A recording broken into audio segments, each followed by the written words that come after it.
Hello, hi guys! Magandang hapon sa inyo lahat. This is Jim from Masigari Channel, a faith healer, also mata reader. So ngayong hapon natutingnan natin na nagsabihin sa iyo ng ating magabay. This is Archangel Raphael messages for the sign of Aquarius. So Aquarius, welcome to my channel. Ano kaya ang messages, advices, and spirit guides ang ating masasaga for today's video? Kano naman kayang energy or kaganapan sa buhay ng mga Aquarius ang ating mga hagilap? So guys, this reading is a reading lamang, hindi lahat makaka-resonate. Kunin lamang po makaka-relate sa inyo and comment down below kung kaninong energy ang ating nasagap. And of course, don't forget to like and subscribe my channel and hit the notification bell for more videos update. And of course, maraming salamat sa walang sawang pagsuporta sa aking channel, lalo na ang hindi nag-i-skip ng ads, no? Naway pagpalain ka, siksik digdig umapaw ang manumbalik sa iyo, no? Ng biyaya. Maraming salamat. Umpisahan na natin. What is Archangel Raphael messages for you for the sign of Aquarius? So let's see what is the messages for you na ating masasaga for today's video. Okay. Give us your care. So, ibig sabihin dito, maaaring ginagabayan ka, no? At talagang mahahawakan ng yung mga kamay, no? Patungo, no? Sa inyong tamang landas. No? Ginagabayan kayo dito ni Archangel Raphael, no? At the same time, alternative medicine, no? Ibig sabihin dito, may bibigay sa'yo na mga alternatibo, no? Na gamot para kumbaga relief ng iyong mga karamdaman, 'di ba? Kumbaga sinasabi dito, thank you for guiding me to the ideal healing treatment modality and for giving me clear signs and message to validity the best path of my well-being. Because there's a change position. Ibig sabihin dito na kailangan mo daw palitan or kailangan mong baguhin yung manggagamot mo or yung taong gumagamot sa'yo or something, your doctor, no? Kailangan mo daw ng second options, no? There's a position, see? Change your position, no? Kailangan mo daw baguhin, no? Yung doctors or yung tumitingin sa'yo, no? So, let's see what is additional messages. There's a temperance, no? There's a perfect timing, and there's a healing. At the same time, there's a Three of Pentacles. Kumbaga, about sa negosyo, trabaho, anak buhay mo, or teamwork, no? At maaaring magkakaroon ka raw ng healing dito. At the same time, there's a Three of Swords na there's a lot of heartache, no? Or broken. Pero kasi sinasabi sa'yo dito, guys, there's information by the Ten of Wands. Kailangan mo makaalis sa sitwasyon, no? Maraming toxicities dyan around you. Kailangan mo magbalot-balot na, charis. Kailangan mo makaalis sa relocation. Kailangan mo relocation, makalipat. And the Sun card is here, and of course, the Nine of Pentacles. Ang ganda ng pagkakakombination, no? Kumbaga sinasabi dito, there's a pure positivity na, kumbaga magkakaroon ka ng abundance sa buhay mo. At ginagabayan ka dito ng ating mga angel spirit para maabot kamay mo kung ano yung mga gusto mong makuha. What is the temperance? There's a Three of Cups. There's a celebration. Or there's a third party involved, no? Or there's a friend. And of course, there's a Queen of Pentacles about sa practicality, no? Kailangan maging practical ka in good sense pagdating sa finances. At the same time, there's a King of Cups. Kumbaga, there's a devoted and supportive person, pero kung mukhang may taong talagang nanakit sa'yo. Itong tao na to, mahal na mahal ka, pero may gawa ng eksena, there's a loss. Kumbaga talaga nasaktan ka. So, what is the Ten of Wands? And of course, there's an Ace of Cups, no? Kailangan mong kumawala sa toxicities, no? There's a toxicities from, siguro there's a toxic relationship, either there's a toxic family, or some of you, na kailangan mo nang kumawala dyan. There's a King of Cups, there's a devoted and supportive person, no? May taong susuporta sa'yo at magmamahal sa'yo, no? At sinasabi sa'yo dito na mukhang matatagpuan mo na ang new love life, no? So, what is the Sun card? The Sun card is a justice card, no? My God, dosi siya pagdating sa Eight of Swords. Ito yung makukuha mo yung perfect timing or yung sinasabi dito na makakawala ka na sa negativity. No? Pakawalan, no? Alisin mo yung mga negative dito. And of course, there's a there's a Knight of Cups, there's an offer, a proposal, and an email messages. Kumbaga makukuha mo to by abundance. Oh my God. May toxic friends and toxic family and toxic relationship na din dito. Pero, at the end of the time, matatagpuan mo, no? My God, ang ganda-ganda mo dyan sa ano yan. And oh my goodness, the star card, a perfect timing lies ahead. So, ibig sabihin dito, mangyayari talaga ang dapat mangyari with the perfect time and healing. Makikilala mo to with your friends or with your mutual friends or something. And because there is, Knight of Sword, no? Nagkakaroon ka ng anxiety, depressions, no? Pagdating dyan sa trabaho mo. There's a stress. Kung hindi trabaho mo, negosyo mo, no? Kung baga na-stress ka dito, or some of you, sa pag-aaral, bakit some of you nag-aaral pa? No? Parang may na-sense din ako dito. And because there's a Queen of Sword, there's an information na, kumbaga, makikilala mo na kung sino taong para sa'yo. So, what is the Ten of Wands and the Ace of Cups? And because there is a Four of Pentacles. Protect your power, protect your energy. Protectionan mo kung ano yung pinangahawakan mo. Budget. So, what is the Sun card and the Justice? And of course, the Eight of Swords. There's the King of Pentacles sa practicality and security. So, what is the Nine of Pentacles and the Nine of Cups? There's a Seven of Cups. There's a lot of opportunities coming in for you. Maraming oportunidad na parang dudumugin ka, no? Or may message or email, something. Kung magdadala sa'yo ng magandang kapalaran. Maraming kliyente. So, what is the outcome? There's a Seven of Swords. Mag-ingat lang ha. There's a lying, cheating on you. Maraming nagsisinungaling dito or maraming manggagamit dito or something, no? Because there's a Chariot card. There's a you need to take an action. Ito, okay, thank you. So, ibig sabihin daw, nandito yung manloloko, kailangan mo daw kumawala, no? Umalis ka na dyan sa sitwasyon na yan. May manloloko, may cheater, liar, no?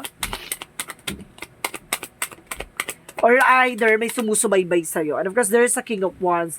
Kumbaga, there's a control. Pero kasi there's a final decision, kailangan mo mag-decision na. Kaya pala give us your cares kasi may taong para sa'yo, no? May taong makakasama mo hanggang dulo.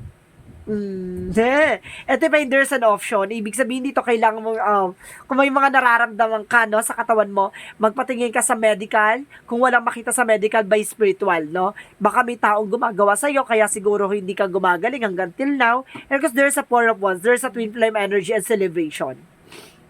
May celebration dyan, ha? So, what is a love oracle card?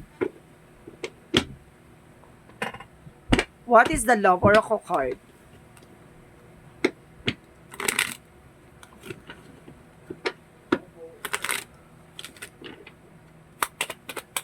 What is the love oracle card?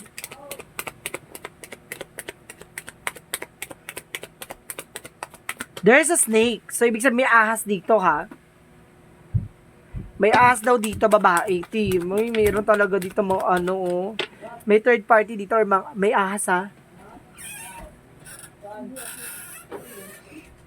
Pero kasi there is a key on the ring. Ibig sabihin dito, may susi, no? Talagang, kumbaga marami kang options, no?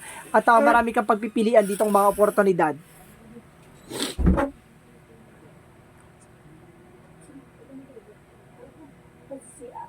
Dragonfly. So, ibig sabihin nito, there's a change, no? Kumbaga may pagbabago magaganap dito. May pagbabago mangyayari dito. So, let's see what is the yin and yang oracle card. Mag-ingat ha, kaya pala there's a cheating lying on you. There's an ahas.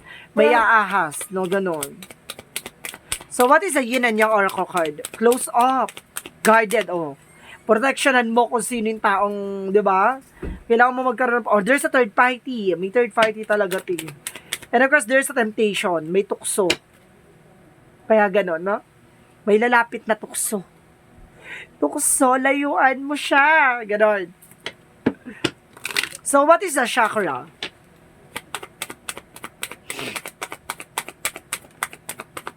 What is the chakra? Expansion, no? Palalawakin ka. Siguro kaya mangyayari mga bagay na yan. Kasi meron palang nakatadhana or may taong darating sa'yo. And of course, there's a trickery. Meron ditong manloloko, no? Or manggagamit. Or parang paglalaroan ka. Ganon. And of course, there's a growth. May ugat ng eksena na to. So, let's see what is the energy. Because there's a cornucopia, ibig sabihin dito about sa fruit and vegetable, kailangan mo na kumain ng masasustansya, no? At the same time, there's an hostilities. Protect your power, protect your energy, no? Kailangan protection mo yung grounds mo, at the same time, kung ano man yung mga bagay na pinakahawakan mo. And of course, hold your, man holding a heart, may taong may hawak talaga ng puso mo. No? May taong ilalaan talaga para sa'yo, or meron ikaw yung, baka ikaw yung taong may hawak ng puso niya, gano'n. Pero may babae dito, ha. It's either ikaw yung aahasin o aahasin mo. Or, ikaw yung aahasin o inahas yung jowa mo, gano'n. Kung ikaw ay lalaki, baka may taong lalandi sa'yo, gano'n. Or may lalandi sa partner mo. Kung ikaw naman babae, baka may lalandi sa'yo.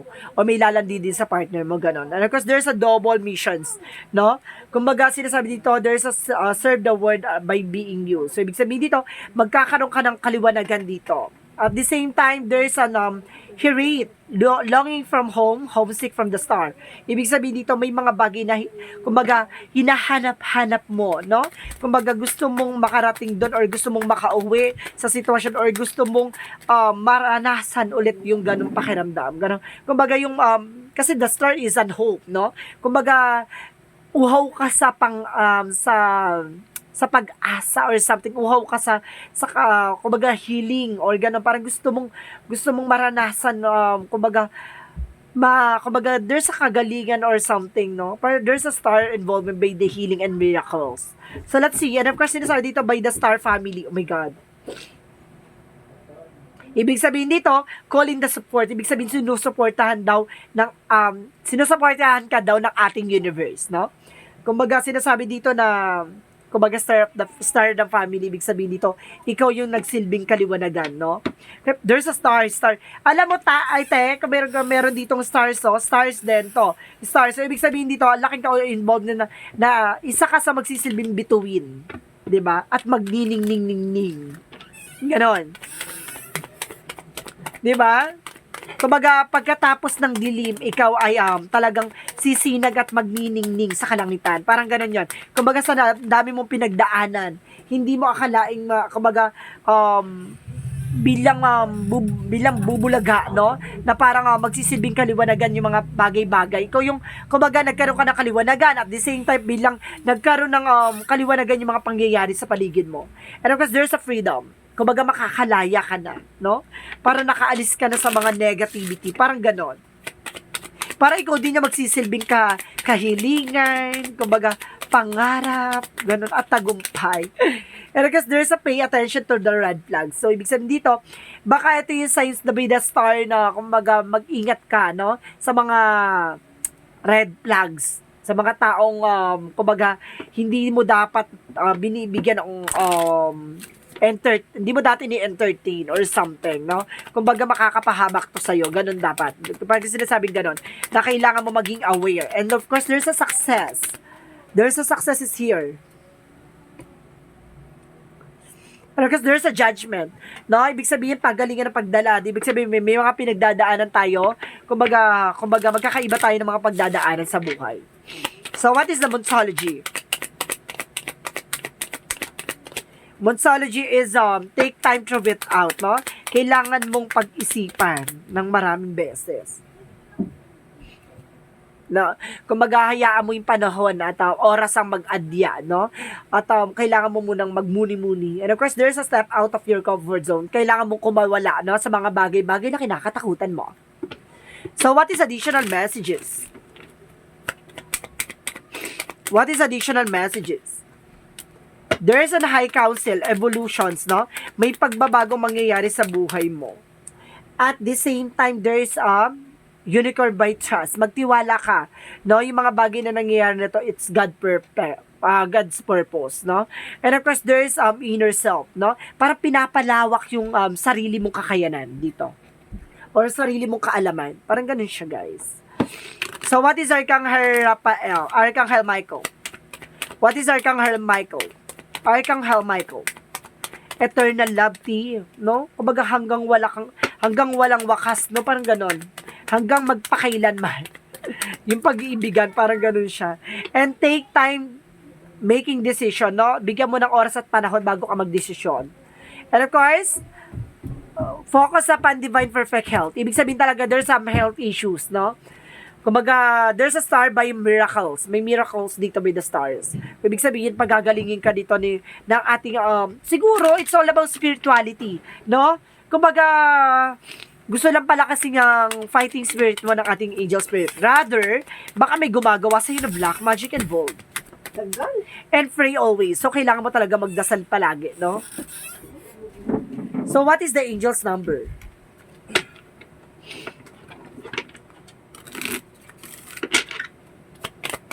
What is the angel's number? Okay, there's a 10. I am ingenious. Ibig sabihin dito, you have a great leadership skill, your mind is sharp, and allow you to dream up ingenious ideas and organize all the details that direct others from how to carry things out. So, ibig sabihin dito, napaka-ingenious mo raw, no? Kaya-kaya mong ituro or kaya-kaya mo magbigay ng information, no? Regarding sa kung ano mang pinagdadaanan ng isang tao, no? Na alam mong makakapag-ano sa kanila. Kumbaga, may lalabas nila yung mga hinaing nila sa buhay. Parang ganon. Nakakapagbigay ka ng advices, no? So, what is the Jesus loving quotes? Meron na pala. Pero bigyan pa natin, no? Do shall love the Lord your God and with all your heart, with all your soul, and with all your mind. So, ibig sabihin dito, lumapit ka sa ating Panginoon, no? At kasi sinasabi sa'yo dito na ibigay mo sa Kanya lahat ng buong pagtitiwala at pananampalataya mo. No? Gawin mo siyang sentro. At the same time, there's a master of life. So, let's see. I dedicate my strength to the divine with me. I aligning myself with the truth sovereign of my life. May ego step aside as I listen to my inner voice and act in accordance with the truth I hear. In this way, I become the master of life. I live in abiding humility and grace and love for the glory of God. So, ibig sabihin dito, kumbaga, unti-unti mo nang mauunawaan yung mga nangyayari sa paligid mo, sa mga pinagdadaanan mo, sa mga bagay na alam mong, kumbaga, walang ibang papanigan o walang ibang pangahawakan at kundi walang ibang malalapitan kundi ang ating Panginoon sa lahat ng pinagdadaanan natin, no? Kumbaga, ito ay magsisilbing healing and of course protection sa iyo. Ibig sabihin dito, kailangan mo lang lumapit at kailangan mo lang mailayo, no, sa mga bagay-bagay or sa sitwasyon mo na alam mo naghahatak ng negativity. There's a toxic family, there's a toxic friend, there's a toxic person na kumbaga kailangan mong kumawala. At the same time, at the end of the time, iikot ang kapalaran, magkakaroon ka ng star. It means there's an healing, miracles, and of course, hope, no? Kumbaga maraming eksena dito na napapalibot dito na it's all about spirituality, no? Palalawakin ang kaalaman mo at mukhang pinapatibay ka ng pagkakataon at panahon, no? Palayain ang sarili mo sa negatibo at bigyan ng ulit ang pagkakataon yung sarili mong lumaban at ipaglaban kung anong nararapat.